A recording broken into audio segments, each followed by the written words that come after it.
The cleaning lady was fired unfairly. Until fate turned the tables.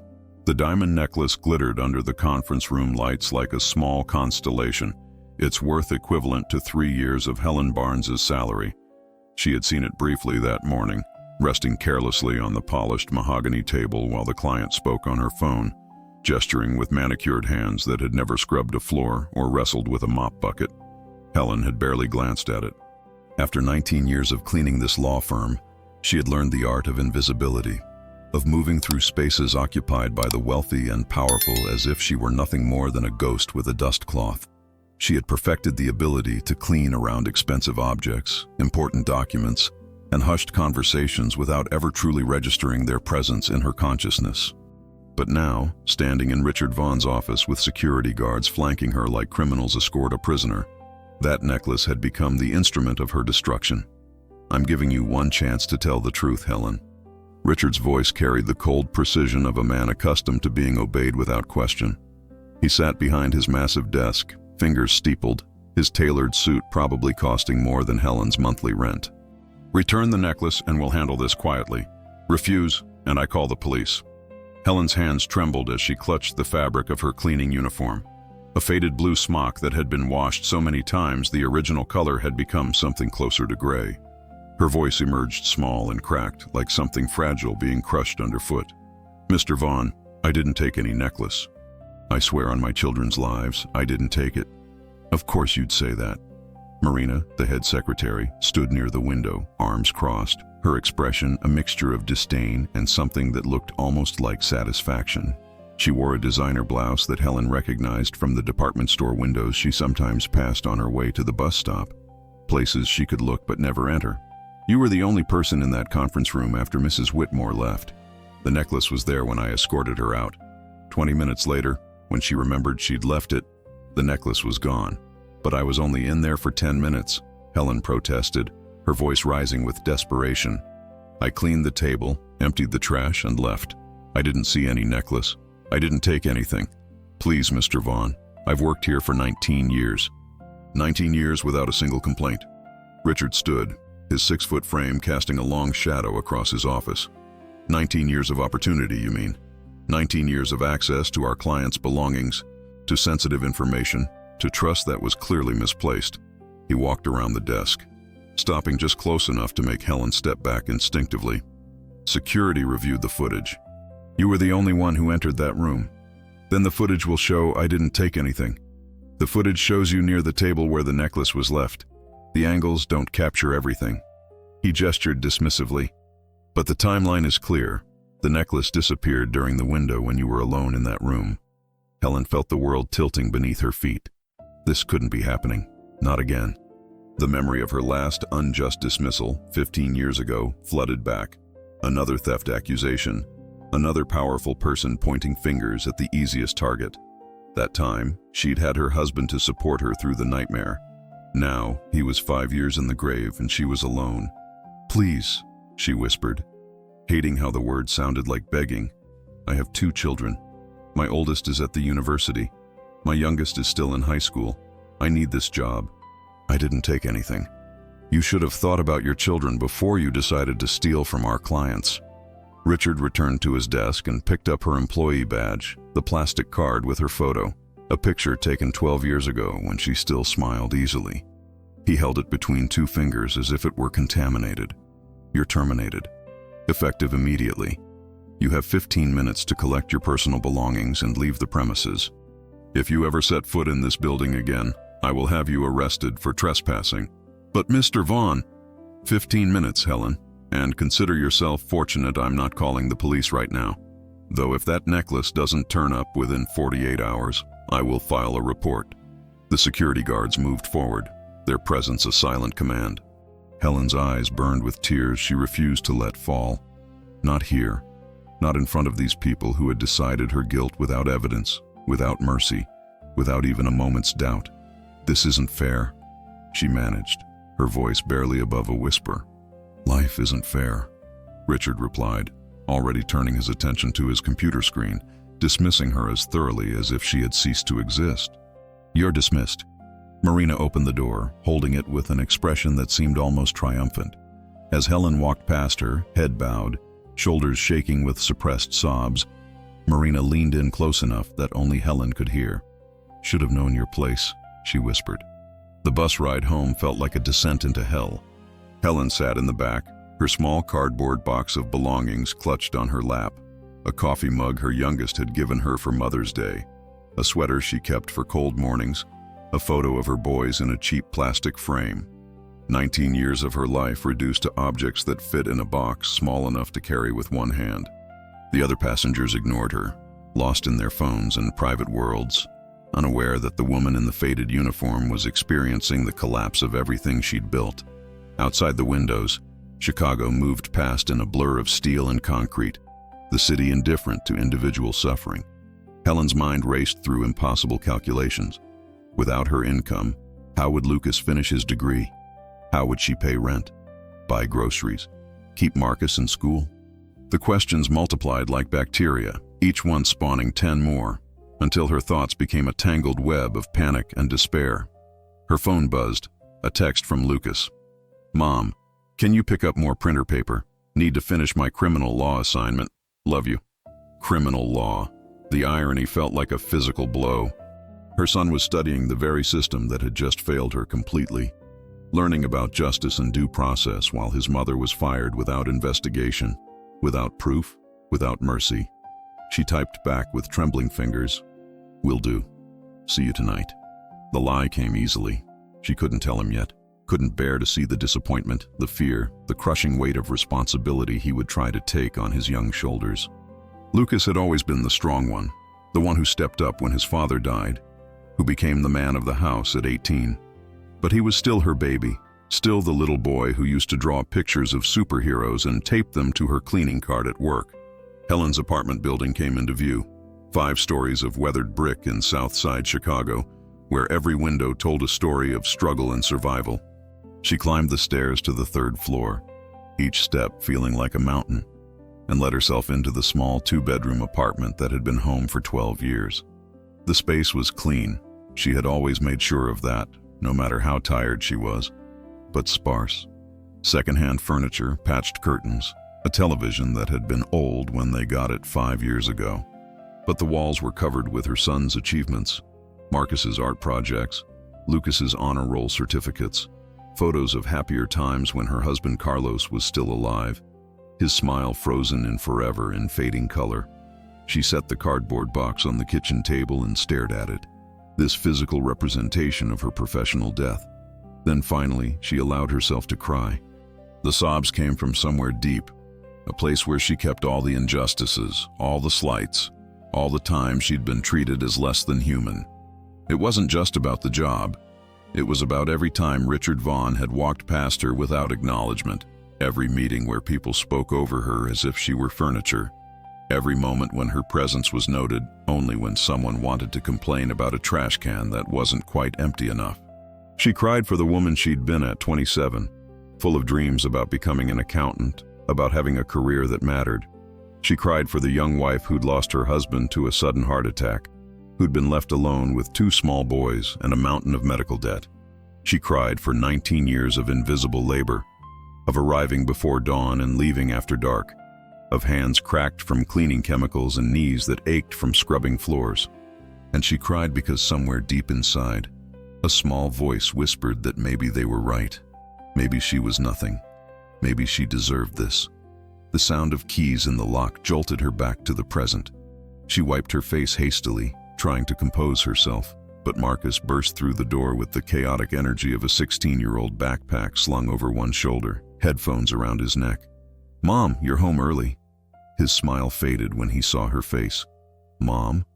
What's wrong?" "Nothing, baby. Just tired." But Marcus had inherited his father's intuition. He dropped his backpack and crossed the small living room in 3 strides, pulling her into a hug that made her start crying all over again. "What happened?" His voice had changed over the past year, deepening into something that reminded her painfully of Carlos. "Did someone hurt you?" Helen wanted to protect him, to maintain the illusion that everything was fine. But the weight of the lie was too heavy to carry alone. "I lost my job," she whispered into his shoulder. Marcus pulled back, his dark eyes wide with shock. "What?" Why? You've been there forever. They said I stole something, a client's necklace. The words felt like poison in her mouth. I didn't do it, Marcus. I swear I didn't. But they didn't believe me. That's bullshit. Marcus's face flushed with anger. You've never stolen anything in your life. Did you tell them that? Did they even check the cameras? They said the cameras showed I was in the room when it disappeared. But I didn't see any necklace, baby. I cleaned that conference room the same way I've cleaned it 1,000 times. I didn't take anything. Marcus pulled out his phone. We need to call Lucas. He's studying law. He'll know what to do. No! Helen grabbed his wrist. Don't call your brother. He has exams next week. I'll figure this out. I just need a minute. But it was too late. Marcus was already dialing, and within seconds, Lucas's voice came through the speaker, thick with concern. Marcus, what's wrong? It's Mom. She got fired. They're saying she stole something, but it's total BS. Let me talk to him. Helen took the phone, her hands still shaking. Lucas, I'm okay. There was a misunderstanding at work. Mom, what happened? Tell me everything. So she did. The whole story spilled out. The missing necklace, Richard's accusations, Marina's satisfaction, the security guards, the 15 minutes to pack her life into a cardboard box. Lucas listened in silence, and when she finished, his voice was tight with barely controlled fury. They fired you without investigation, without even considering alternative explanations. They said the cameras showed I was the only one in the room. But did they show you taking the necklace? Helen paused. Mr. Vaughn said the angles didn't capture everything. Translation, they don't actually have evidence. Lucas's voice took on the sharp edge of someone finding a foothold in a legal argument. Mom, this is wrongful termination. They can't fire you based on suspicion alone, especially not for a theft they can't prove. Lucas, I can't afford a lawyer. And even if I could, who would believe me? I'm just a cleaning lady. Don't say that. His voice cracked slightly. Don't ever say just about what you do. You've worked harder than anyone I know. You've supported us, put me through school, kept us together after Dad died. You're not just anything. Helen closed her eyes, letting her son's words wash over her like a balm on an open wound. When had their roles reversed? When had her baby become the one comforting her? I'll come home this weekend, Lucas continued. We'll figure this out together. In the meantime, don't sign anything. Don't talk to anyone from the firm. And definitely don't admit to anything you didn't do. After they hung up, Helen sat at the kitchen table with Marcus beside her, his hand holding hers. The apartment was quiet except for the sounds of the city outside. Sirens, traffic, the bass throb of someone's music. We'll be okay, right, Mom? Marcus asked, his voice young and uncertain.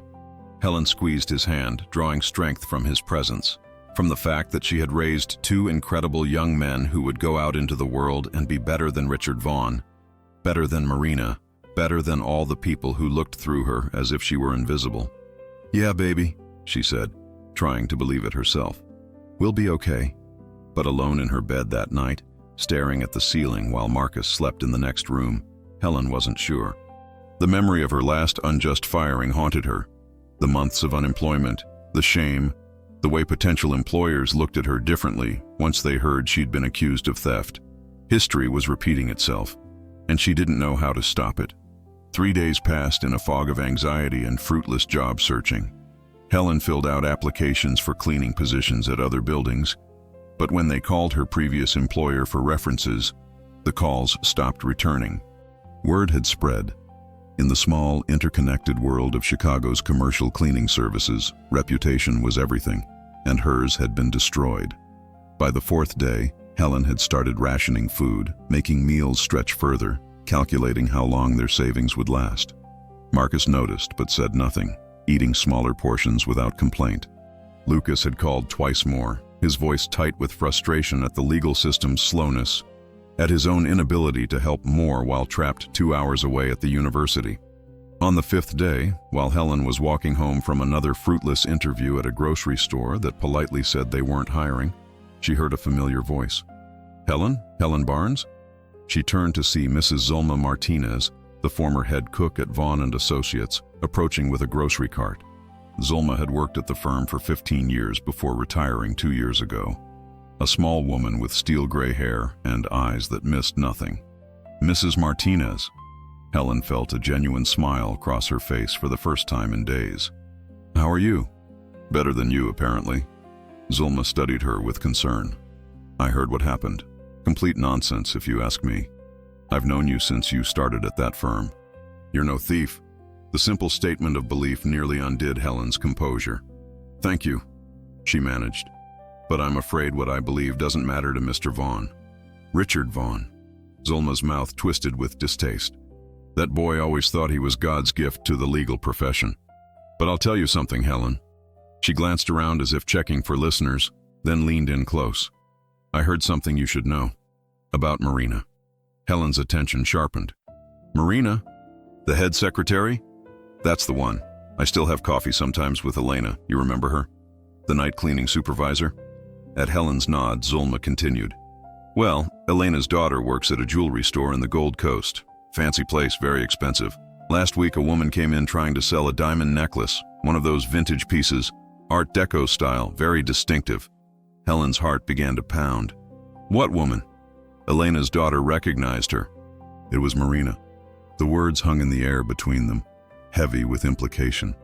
Helen felt the world tilt again, but this time in a different direction. Are you sure? Elena's daughter was certain. She even tried to make the purchase, said she could give Marina a good price. But Marina got nervous and left without selling. Zulma shook her head. I would have called you, but I didn't have your number. But seeing you now, Helen, I think you need to look into this. After Zulma gave her Elena's daughter's contact information and they parted ways, Helen walked home in a daze. Her mind raced with possibilities, with questions, with the first stirring of something she hadn't felt since the day she was fired. Hope. At home, she called Lucas immediately. Mom, what's wrong? Nothing's wrong. Something's right. She told him everything Zulma had said, her words tumbling over each other in excitement. Lucas, if Marina has the necklace, then you were set up. His voice was hard. Mom, this changes everything. Can you get the contact information for this woman at the jewelry store? Zulma gave it to me. Elena's daughter is named Carmen. She works at Wellington Fine Jewelry. Perfect. Don't call her yet. I'm coming home tonight. I'll tell my professors it's a family emergency. We need to handle this carefully. If Marina did steal that necklace, we need to prove it in a way that leaves no doubt. But Lucas, your classes. Mom. His voice softened. You put everything on hold for me and Marcus 1,000 times. Let me do this for you. Please. Helen agreed, and for the first time since the firing, she felt something other than despair. That night, Marcus found her at the kitchen table, surrounded by notes and printed job applications she'd been too distracted to complete. Mom? You okay? She looked up at her youngest son, seeing Carlos's eyes in his face, and smiled. I think I might be, baby. I think I might actually be okay. Lucas arrived at 10 p.m., disheveled from the 2-hour drive, carrying his laptop and a legal pad covered in notes. He hugged his mother fierce enough to crack ribs, then immediately went into planning mode. Okay, he said, spreading his notes on the kitchen table while Marcus made coffee. Here's what we know. Mrs. Martinez's source says Marina tried to sell a diamond necklace matching the description of the stolen item. That's highly suspicious, but not proof. So what do we do? Helen asked. We build a case. First, we need to talk to Carmen at the jewelry store. I'll go tomorrow and see if she can provide a written statement, or better yet, security footage from when Marina came in. Second, we need to find out if there's any connection between Marina and Richard Vaughn beyond their professional relationship. Connection? Marcus frowned. What kind of connection? Lucas gave his younger brother a significant look. The kind that would make a managing partner willing to railroad an innocent employee to protect his secretary. Helen's eyes widened. You think they're involved? I think it's worth investigating. Marina's always been ambitious. And Richard's divorced, isn't he? 3 years ago, Helen confirmed, remembering the office gossip. His wife left him, kept the house in Evanston, got a massive settlement. So he's single, she's ambitious, and a valuable necklace goes missing at exactly the wrong time. Lucas tapped his pen against the legal pad. We need to dig deeper. Mom, did you notice anything unusual between them before this happened? Any private meetings? Unusual attention? Helen thought back, combing through 19 years of observations made while being invisible. And slowly, details emerged. Marina staying late on nights when Richard stayed late. The way she dressed more carefully when she knew he would be in the office. The subtle touches on his arm when she brought him coffee. The inside jokes Helen had overheard without really processing their meaning. "Oh my God," she whispered. "I think they've been having an affair." "If we can prove that," Lucas said grimly, "then we can establish motive." Marina steals the necklace. Richard helps cover it up by blaming you, and they both walk away clean. He looked at his mother with fierce determination. "But they're not going to get away with it. We're going to expose them both." For the rest of the night, the three of them worked, building a plan, making lists, preparing questions. Marcus, who had seemed like a typical distracted teenager a week ago, revealed a sharp mind and attention to detail that surprised his mother. Lucas took charge like the lawyer he was training to become, organizing their investigation with methodical precision. By 2 a.m, they had a strategy. It was risky, dependent on cooperation from people who had no reason to help them, and filled with potential obstacles. But it was a plan, and it was more than Helen had dared hope for. As she lay in bed, exhausted but unable to sleep, Helen thought about justice. Real justice, not the kind that came from having money and power, but the kind that came from truth. She'd spent her entire adult life believing that truth didn't matter, that the world was rigged in favor of people like Richard Vaughn, that women like her would always be disposable. But maybe, just maybe, she'd been wrong. Maybe truth did matter. Maybe justice was possible, even for cleaning ladies who'd been accused of crimes they didn't commit. She fell asleep with that hope warm in her chest, the first genuine rest she'd had in 5 days. The next morning, Lucas was out the door by 7, armed with a notebook, a list of questions, and a determination that reminded Helen painfully of his father. Marcus had school, but he promised to come straight home to help with the next phase of their investigation. Helen, meanwhile, had a different task. She pulled out her old address book, an actual physical book, worn and water-stained, filled with numbers of people she'd worked with over the years. Most were other cleaning staff, maintenance workers, security guards, the invisible workforce that kept Chicago's office buildings running. She started making calls. "Teresa?" "It's Helen Barnes." "Yes, from Vaughn and Associates. Listen, I need to ask you something. Did you ever notice anything between Marina and Mr. Vaughn? I know it sounds crazy, but please, think about it." Most conversations were brief, people reluctant to gossip or genuinely unaware. But slowly, a pattern emerged. Teresa, who cleaned the executive floor on weekends, had seen Marina leaving Richard's office late on a Saturday, her hair mussed and lipstick smudged. Eduardo, a security guard, had noticed them arriving together in the same car on several occasions, parking in the garage and entering separately. Patricia, another secretary, had overheard a heated argument in Richard's office where Marina's voice carried through the walls. "You promised me we'd go public after the divorce." Each piece of information was small, circumstantial, easily dismissed on its own. But together, they formed a picture. By noon, when Lucas called from the jewelry store, Helen had filled 3 pages with notes. "Mom, I've got something." Lucas's voice was tight with excitement. Carmen not only confirmed that Marina came in with the necklace, she pulled the security footage. "We have her on camera, Mom. Clear as day, trying to sell a diamond necklace that matches the exact description of the one that was supposedly stolen." Helen's hands shook as she gripped the phone. "Can we use that as evidence?" "Absolutely. Carmen's willing to provide a written statement and a copy of the footage. She's also pretty angry about the whole situation. Apparently, Marina was really nervous and acting suspicious, which made Carmen uncomfortable. She actually filed a report with her manager about the interaction." "Lucas, this is it. This proves Marina had the necklace." "It proves Marina had a necklace. We still need to conclusively link it to the one that was reported stolen, but it's a huge piece of the puzzle." He paused. "Mom, there's something else. I did some digging into the actual theft report filed with the client, Mrs. Whitmore. According to what I could find, and don't ask how I got access to it, the necklace was an Art Deco piece, vintage 1925, with a distinctive platinum setting and a specific arrangement of diamonds and sapphires." "Okay." When Carmen described the necklace Marina tried to sell, she mentioned the same details. Same era, same stone arrangement, same platinum setting. The odds of two identical necklaces like that existing are astronomical. Helen felt tears prick her eyes. So we have proof.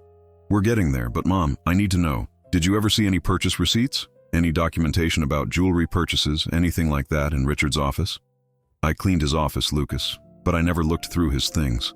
That would be... I know. But think, did you ever see anything, even by accident? When you were emptying his trash, organizing his desk? Helen closed her eyes, forcing herself back to that office. She'd cleaned it 5 times a week for years, moving around Richard's personal space with the practiced efficiency of someone who'd learned to be thorough without being intrusive. And then she remembered. The credit card statements, she said slowly. He used to leave them out sometimes, on his desk. I never read them closely, just moved them to his inbox, but... Lucas, there was a charge last month that caught my eye because it was enormous. I remember thinking it must be a car payment or something. It was from a jewelry store. Which store? I don't remember exactly. Something with fine in the name. Wellington Fine Jewelry? Helen's breath caught. Yes, that was it. The same store where Marina tried to sell the necklace. Lucas's voice was grim. Mom, I think Richard bought that necklace. I think he bought it for Marina, and when Mrs. Whitmore's necklace went missing, they saw an opportunity to sell Marina's necklace and pocket the cash while framing you for the original theft. The audacity of it, the calculated cruelty, left Helen momentarily speechless. They had destroyed her life, her reputation, her livelihood, all so they could make some extra money and conduct their affair without suspicion. What do we do now? She asked. We go to Mrs. Whitmore directly. If Richard bought a necklace from Wellington, there will be records. If that necklace matches Marina's necklace, and Marina's necklace matches the one that was reportedly stolen, then we can prove that Mrs. Whitmore's original necklace never actually went missing. Or if it did, Marina took it before you were ever in that conference room. But why would Mrs. Whitmore believe us? Because rich people hate being lied to even more than regular people do, Lucas said darkly. And because we'll have evidence. I'm going back to Wellington now to see if they'll give me information about Richard's purchase. It's a long shot, privacy laws and all that, but it's worth trying. After they hung up, Helen sat in her quiet apartment, her mind spinning. She should have felt triumphant, vindicated, but instead, she felt hollow. Because even if they proved her innocence, even if Richard and Marina were exposed, it didn't change the fundamental truth of her existence. She was still a cleaning lady, still disposable, still someone that people like Richard could destroy on a whim. Marcus came home at 3:30 to find her sitting at the kitchen table, staring at nothing. Mom? He dropped his backpack. Lucas called me. He said we're getting close. Why do you look so sad? How could she explain it to her 16-year-old son? How could she make him understand that proving her innocence wouldn't erase 19 years of being invisible, of being treated as less than human? I'm not sad, baby. I'm just tired. But Marcus sat down across from her, his young face serious. You're wondering if it matters, right? Even if we prove you didn't steal anything, you're wondering if anything will really change. Helen looked at her son in surprise. When had he become so perceptive? You're going to be okay, Mom, Marcus said softly. Not just because we're going to prove what they did, but because you're the strongest person I know. You taught me and Lucas that dignity isn't something other people can give you or take away. It's something you have inside no matter what. When did I teach you that? Every single day. Marcus reached across the table to take her hand. Every time you came home exhausted but still helped with homework. Every time someone treated you like you were invisible, but you held your head high anyway. Every time you chose to be kind when you had every reason to be bitter. You taught us dignity, Mom. Don't forget that now. Helen's tears fell then, but they were different from the tears of despair she'd cried days ago. These were tears of gratitude, of love, of recognition that even in her darkest moment, she had built something valuable. 2 sons who saw her worth even when the world didn't. I love you, Marcus, she whispered. Love you too, Mom. Now come on. Lucas is going to call back soon, and we need to be ready for the next step. The next step came sooner than expected. Lucas called at 5 p.m., his voice barely controlled. Mom, you need to hear this. I talked to a manager at Wellington, told him I was investigating fraud and that his store might have been used as part of a scheme. He was reluctant at first, But when I mentioned that someone had tried to sell a necklace that might be stolen, he got more cooperative. And Richard Vaughn purchased an Art Deco diamond and sapphire necklace from Wellington Fine Jewelry on April 3rd, exactly 2 weeks before Mrs. Whitmore reported her necklace stolen. The purchase was for $47,000. Helen felt the room spin. $47,000? Paid in full with his personal credit card. The manager pulled the receipt. It's all documented. He even remembered the sale because Richard specifically asked for something classic and elegant, suitable for a sophisticated woman. Sound like something he'd buy for a colleague? No, Helen whispered. That sounds like something he'd buy for a mistress. Exactly. And here's the best part. The necklace he bought matches Carmen's description of what Marina tried to sell. Same style, same era, same stone arrangement. Lucas took a breath. Mom, this is enough. We can prove that Marina had a necklace identical to the one that was supposedly stolen, that Richard purchased it for her, and that you were wrongly accused. We have everything we need. So what now? Now, Lucas said grimly, we take this to Mrs. Whitmore, and then we watch Richard's world fall apart. Finding Mrs. Whitmore's contact information proved easier than expected. As a prominent client of Vaughn and Associates, her information was part of the firm's public case listings. Lucas, with the help of a law school friend who was interning at a connected firm, managed to get her personal assistant's phone number. Mrs. Whitmore's office, this is Jennifer speaking. Lucas shifted into professional mode, his voice taking on the confident authority of someone who belonged in that world. Good morning, Jennifer. My name is Lucas Barnes, and I'm calling regarding a matter of urgent importance to Mrs. Whitmore concerning Vaughn and Associates and a reported theft. There was a pause. I'm sorry, but Mrs. Whitmore isn't taking calls about the necklace incident. She's left that matter with her legal team at the firm.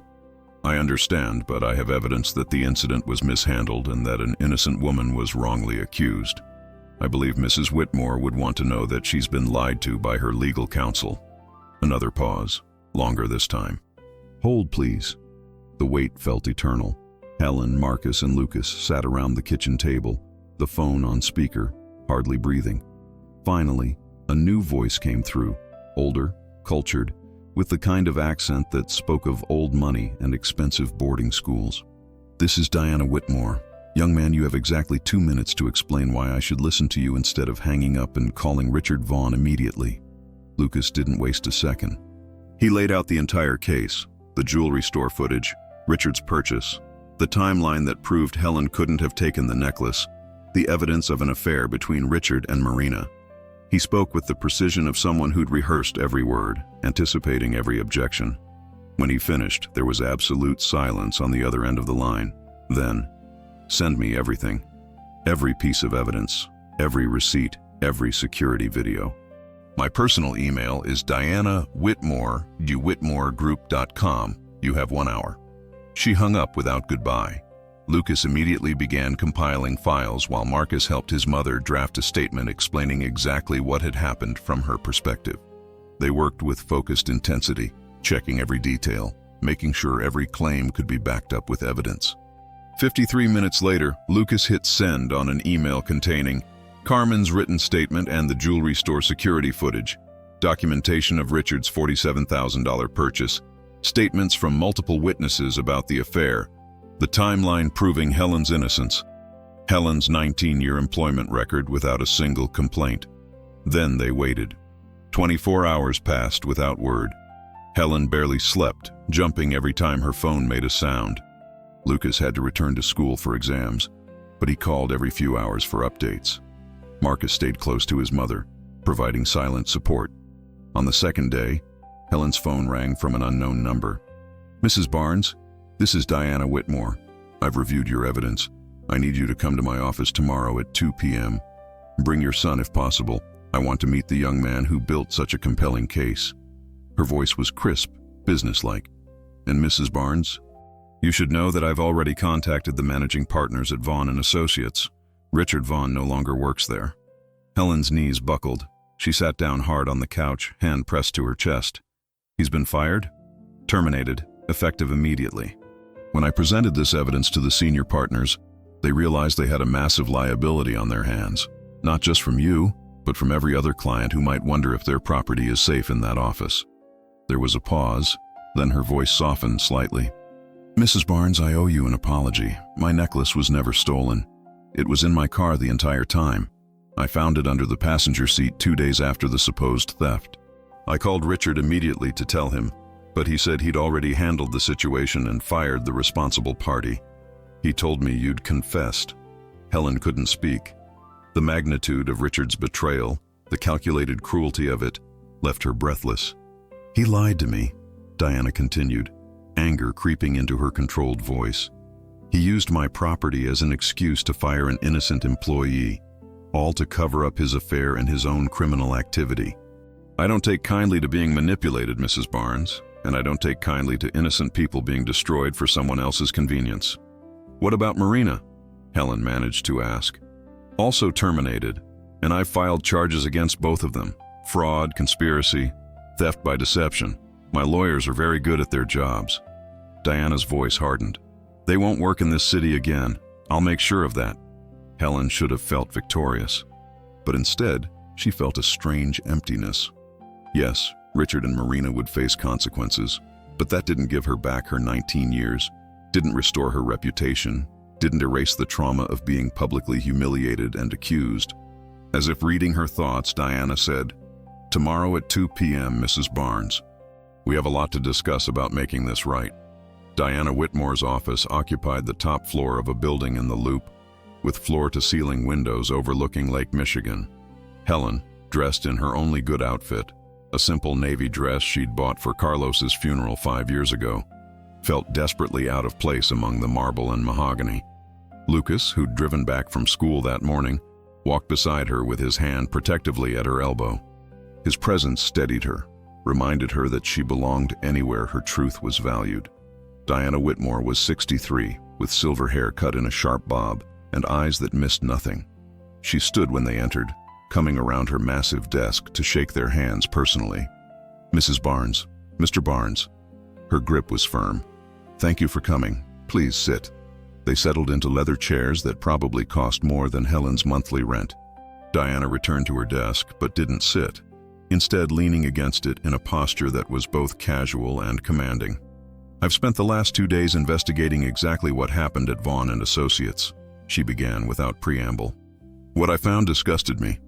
You were fired without due process, without investigation, without even the courtesy of being believed. Richard Vaughn used his position of power to destroy your livelihood in order to protect his affair and cover up his own questionable ethics." Helen nodded, not trusting her voice. "I'm not given to lengthy apologies," Diana continued. "So I'll be direct. I'm sorry. Sorry that my carelessness, leaving my necklace in my car and not realizing it, set these events in motion. Sorry that Richard used my name and my supposed loss to justify his actions. And sorry that the system failed you so completely." "Thank you," Helen whispered. "But apologies aren't enough. Action is what matters." Diana pulled out a folder. "I've spoken with the senior partners at Vaughn and Associates. They're terrified of a lawsuit, and they should be. Wrongful termination, defamation, emotional distress. You have an excellent case, Mrs. Barnes." Lucas leaned forward. "Are you suggesting my mother should sue?" "I'm suggesting she has options. But lawsuits take years and cost money you don't have. So here's what I've arranged instead." Diana opened the folder. "Vaughn and Associates has agreed to a settlement, full back pay for the time you've lost, a public apology to be posted in the Legal Journal and the Tribune, a sealed letter of recommendation for future employment, and a cash settlement of $150,000 for damages." Helen's vision blurred.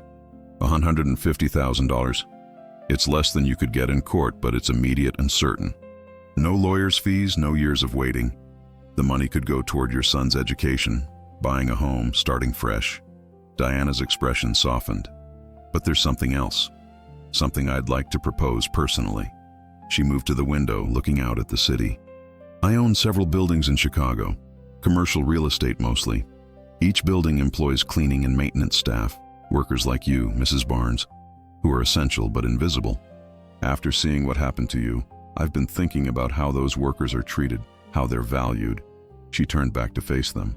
"I want to create a program, proper training, competitive wages, benefits, pathways for advancement, not just cleaning jobs, but careers in facility management, logistics, operations. I need someone to run it, someone who understands what these workers face, what they need, what they deserve. Helen's heart began to pound. Mrs. Whitmore, I'm offering you a position, Mrs. Barnes. Director of Facilities and Employee Development for the Whitmore Group. Salary of $75,000 annually, full benefits, office in this building. Your job would be to revolutionize how we treat our workforce, to make sure no one else experiences what you went through. The room felt like it was spinning. Lucas grabbed his mother's hand, squeezing hard. I don't have any experience in management, Helen said, her voice shaking. I've only ever been a cleaning lady. You have 19 years of experience in the field you'd be managing. You understand the work intimately. And more importantly, you have integrity. You have perspective. You have empathy. Diana sat back down, her gaze direct. I can teach you management theory. I can't teach someone to care about human dignity the way you clearly do. Helen looked at Lucas, whose eyes were bright with tears. She thought about Marcus at home, waiting to hear how this meeting went. She thought about Carlos, who'd always believed she was capable of more than the world would let her achieve. I'll do it, she said, her voice steady. I'll take the position. Diana smiled, the first real smile Helen had seen from her. Excellent, you start in 2 weeks. That should give you time to wrap up personal matters and prepare. She stood, extending her hand. Welcome to the Whitmore Group, Mrs. Barnes. As they left the building, stepping out into the Chicago afternoon, Lucas pulled his mother into a fierce hug. Mom, he said, his voice muffled against her shoulder. You did it. We did it, Helen corrected, holding her son tight. You and Marcus and Mrs. Martinez and everyone who believed me, we did it together. But even in her joy, Helen felt a strange melancholy, because she knew that for every woman like her who got justice, there were thousands who didn't. For every Diana Whitmore willing to take action, there were hundreds of employers who looked the other way. Her victory was real, but it was also rare. And that reality tempered her happiness with a recognition of how broken the system truly was. Still, she had won. Against odds that should have crushed her, she had proven her innocence and reclaimed her dignity. And now she had a chance to help others do the same. It would have to be enough. The firm's anniversary gala was scheduled for 3 weeks after Helen's meeting with Diana Whitmore. It was an annual event. Black tie, champagne, self-congratulation. The senior partners used it to showcase their success, to network with wealthy clients, to celebrate another year of profitable law practice. Helen hadn't planned to go. She'd received a formal invitation, courtesy of Diana, who'd insisted her name be added to the guest list as the Whitmore Group's new director of facilities. But the thought of entering that building again, of facing the people who'd watched her humiliation, made her stomach turn. You should go, Lucas said over dinner the night before the event. He was home for the weekend, ostensibly to study, but really to spend time with his mother as she prepared for her new position. You should go and show them what they lost. I don't need to prove anything to them, baby. Not to them. For you. Lucas's voice was gentle but firm. Mom, you spent 19 years in that building being invisible. One night. Just one night. Let them see you. Marcus nodded agreement. Besides, it would be so badass. The woman they tried to destroy, walking in like she owns the place. Helen smiled despite herself. When did my baby learn words like badass? From his badass mom. In the end, she decided to go. Not for revenge, though she wouldn't pretend that wasn't part of it, but because Lucas was right. She'd been invisible for too long, and maybe, just maybe, her presence could remind every person in that room that the people they overlooked, the people they dismissed, the people they treated as disposable, they were watching, they were remembering, and they mattered. Diana had insisted on providing a dress, a simple but elegant sheath in deep burgundy that made Helen feel both beautiful and powerful. Lucas and Marcus helped her get ready, Marcus figuring out her hair with surprising skill while Lucas tied and retied his own tie in the mirror. You look like a queen, Mom, Marcus said, stepping back to admire his work. Helen looked at herself in the mirror and barely recognized the woman staring back. Not because she looked different, but because something in her eyes had changed. There was a hardness there now, a knowledge of her own strength that hadn't existed before. Let's go, she said. The gala was held in the firm's main conference center, the same space where Helen had cleaned countless times, moving among tables and chairs like a ghost. Now she entered through the front doors, her head high, her sons flanking her like bodyguards. The room fell silent as people noticed her. Whispers rippled through the crowd like wind through grass. She could feel eyes on her, could sense the shock and confusion as people tried to reconcile the cleaning lady they'd ignored with the confident woman in the burgundy dress. Helen? A familiar voice made her turn. Giuseppe, the security guard who'd escorted her out of the building 3 weeks ago, stood nearby with a champagne flute in hand. His face flushed with shame. "I'm so sorry. I didn't know. When they told me to escort you out, I didn't know what really happened." "It's okay, Giuseppe," Helen said quietly. "You were doing your job." "Still." He shook his head. "I should have asked questions. Should have wondered. I'm sorry." Other staff members approached, one by one. The receptionist who'd always smiled at her, the paralegal who'd sometimes said good morning, the IT specialist who'd held the door when her cleaning cart was too heavy. Each offered apologies, explanations, regrets. Helen accepted them all with grace, recognizing that most of these people weren't malicious. They'd simply been complicit in a system that made people like her invisible. Their guilt was real, even if their original sin was merely looking away. Then she saw Richard. He stood near the bar, his usually impeccable appearance somehow diminished. His suit was as expensive as ever, but he wore it like a man who'd forgotten how to command a room. When their eyes met across the space, she saw something she'd never expected to see in Richard Vaughn's face: shame. He approached slowly, each step seeming to require enormous effort. "Helen." His voice was different, smaller, stripped of its usual arrogance. "I don't expect forgiveness, but I wanted to tell you that I'm sorry. What I did was unconscionable." Helen studied him. This man who'd held her professional life in his hands and crushed it without a second thought. She should hate him. Part of her did. But mostly she just felt tired.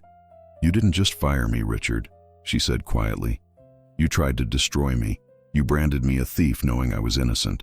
You used your power to protect your affair and your reputation, and you didn't care who you hurt in the process." "I know." He looked away, unable to meet her eyes. "Marina and we panicked. When Mrs. Whitmore reported the necklace missing, Marina thought she'd somehow taken the wrong one. We both just decided it was easier to blame the cleaning lady than to take responsibility for your own actions." Helen finished. "I understand what happened, Richard. I just want you to understand what you did to me. I have 2 sons depending on me. I had 19 years of perfect service at this firm. And you threw it all away. Threw me away. Like I was nothing. You weren't nothing." Richard's voice cracked. "That's what I've realized. Everyone I stepped on, everyone I ignored, everyone I treated as less than human, they were all real people with real lives. And I destroyed those lives because it was convenient." He finally looked at her again. "I've lost my position, my reputation, my career. Diana Whitmore has made sure I'll never practice law in Chicago again. And you know what? I deserve it. I deserve every bit of it." "Yes," Helen agreed. "You do." She turned to walk away, then paused. "Richard, I hope you learn something from this. I hope you become better, not for my sake, for the sake of the next person who has the misfortune of depending on you for their livelihood." She left him standing there, his shoulders bowed under the weight of consequences he could no longer avoid. Diana Whitmore appeared at Helen's elbow, elegant in a black gown that probably cost more than a car. "That was remarkably gracious of you," she observed. "I'm tired of carrying anger," Helen replied. "It's too heavy." "Well, I'm not." Diana's voice carried the sharp edge of someone who'd built an empire through strategic ruthlessness. "Come with me. I have something to show you." She led Helen to the front of the room, where a small stage had been set up for the evening's speeches. The senior partners were gathering, preparing for their usual self-congratulatory remarks. Diana stepped onto the stage and tapped the microphone. "Good evening, everyone. For those who don't know me, I'm Diana Whitmore of the Whitmore Group, one of this firm's oldest clients." She paused, letting her presence dominate the room. "I'm here tonight to talk about justice, real justice, not the kind we pay lawyers to argue about." The room had gone completely silent. 3 weeks ago, this firm fired one of its employees, Helen Barnes, accusing her of theft. The accusation was made without evidence, without investigation, without due process. Helen was publicly humiliated, her reputation destroyed, her livelihood taken away. And it was all done to cover up the misconduct of a managing partner and his accomplice. Murmurs rippled through the crowd. People shifted uncomfortably. "I'm here tonight to set the record straight." Diana gestured for Helen to join her on stage. "Helen Barnes is not a thief. She's a woman of remarkable integrity who worked at this firm for 19 years without a single complaint. She was wrongfully terminated, slandered, and discarded. And I want everyone in this room to know that." Helen climbed the stairs on shaking legs, Lucas and Marcus watching from the crowd with pride written across their faces. Diana continued, her voice carrying authority that commanded absolute attention. "Helen has accepted a position with the Whitmore Group as Director of Facilities and Employee Development. She'll be ensuring that our workers are treated with the dignity and respect they deserve, something this firm failed to provide." She turned to Helen. "Would you like to say anything?" Helen looked out at the sea of faces, lawyers in expensive suits, clients dripping with jewelry, staff members she'd worked alongside for years.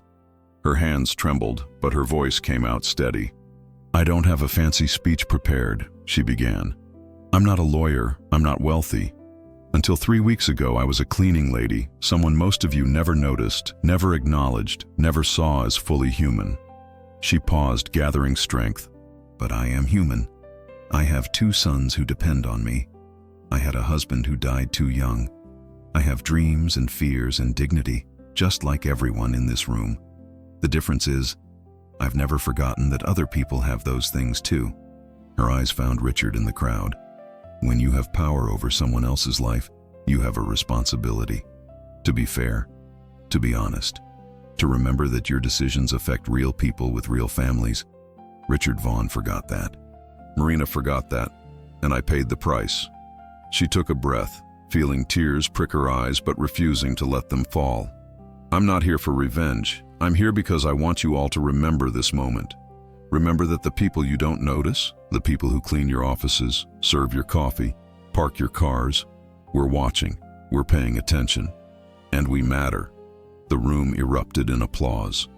It started with the staff members, the secretaries and paralegals and IT specialists, and spread through the crowd until even some of the senior partners were clapping, their expressions thoughtful or ashamed.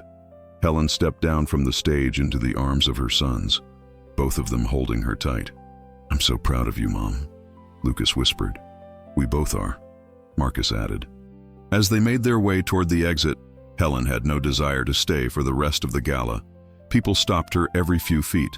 Some offered apologies, others congratulations. A few just wanted to shake her hand. The receptionist hugged her.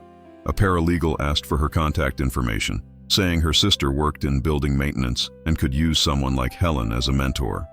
Cliff, the building security supervisor who'd always treated her kindly, caught her arm near the door. "Helen, I'm glad things worked out for you." His kind eyes were warm. "But I'm sorry you had to go through hell to get there." "Thank you, Cliff. That means a lot." "Maybe." He hesitated, uncharacteristically nervous. "Maybe I could take you to coffee sometime. I'd like to hear about your new position, and I'd just like to talk, if you're interested." Helen looked at this good man who'd never ignored her, who'd always held doors and asked about her day. She thought about Carlos, gone 5 years now, and about the possibility of opening her heart again. "I'd like that," she said softly. Cliff's smile could have lit the city.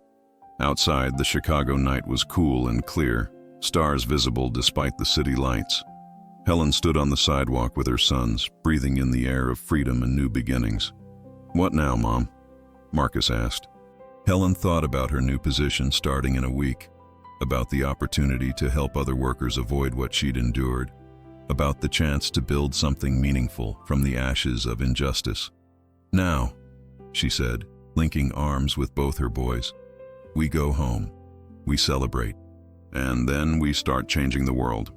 They walked toward the parking garage, 3 silhouettes against the city lights, a woman who'd been broken but refused to stay broken, and the 2 young men she'd raised to believe that dignity was not a privilege, but a right. Behind them, the gala continued, but Helen didn't look back. Her eyes were forward now, focused on a future that she'd earned through suffering and survival, through truth and unbreakable strength.